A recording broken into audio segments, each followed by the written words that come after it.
Comment les grands projets d'infrastructure peuvent-ils renforcer l'intégration économique du continent?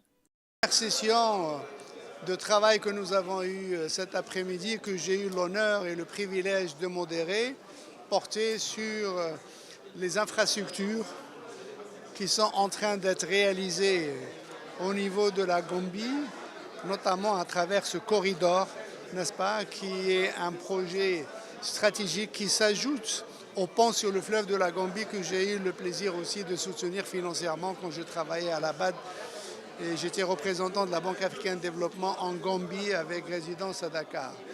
Donc on a eu un panel extrêmement riche avec des personnalités représentant le secteur privé gambien, le secteur public de la Gambie à travers l'Agence de promotion des investissements.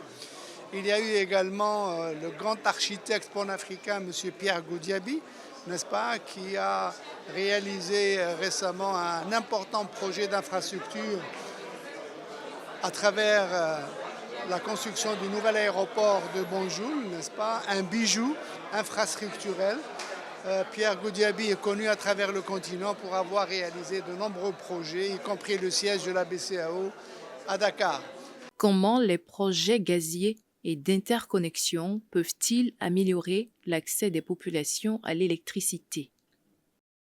Un des problèmes majeurs que nous rencontrons dans la sous-région, c'est l'absence ou l'insuffisance de la disponibilité de l'énergie. N'est-ce pas? On ne peut pas se développer si on n'a pas d'énergie. 50% de la population de la CEDEAO, selon la CEDEAO, n'ont pas accès à l'électricité. Et dans le monde rural, à peine 18% de la population a accès à l'électricité. Donc ça, ce sont des défis énormes.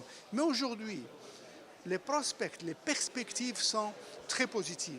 On a découvert du gaz en Mauritanie, au Sénégal, en Côte d'Ivoire, au Ghana, qui va s'ajouter avec le gaz qui se trouve de façon incroyable, plus de 30 millions de mètres cubes, n'est-ce pas, de gaz qui se trouve au Nigeria. Il y a le fameux projet structurant le gazoduc Maroc-Nigeria qui va traverser 13 pays, qui va permettre aussi de connecter les réseaux électriques.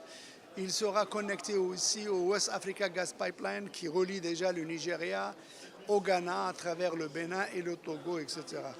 Comment les partenariats publics-privés peuvent-ils faire de l'Afrique une destination plus attractive?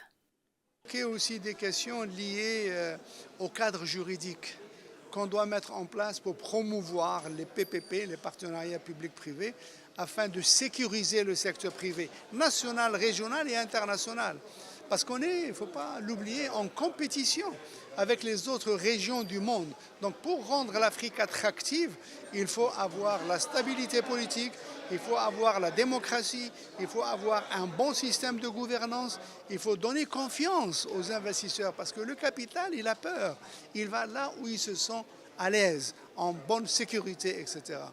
Et avec la nouvelle zone économique aussi qui va être mise en place, donc il y a un nouvel écosystème qui va être mis en place, n'est-ce pas? Ce qui va permettre aussi l'éclosion des petites et moyennes entreprises. J'ai parlé du contenu local, la loi sur le contenu local pour permettre aux toutes petites entreprises et aux PME aussi de contribuer à la réalisation des projets qui se font chez nous. On ne va pas laisser les projets uniquement entre les mains des étrangers, qu'ils soient d'Asie ou d'ailleurs, n'est-ce pas? Il faut quand même que nos entreprises s'impliquent.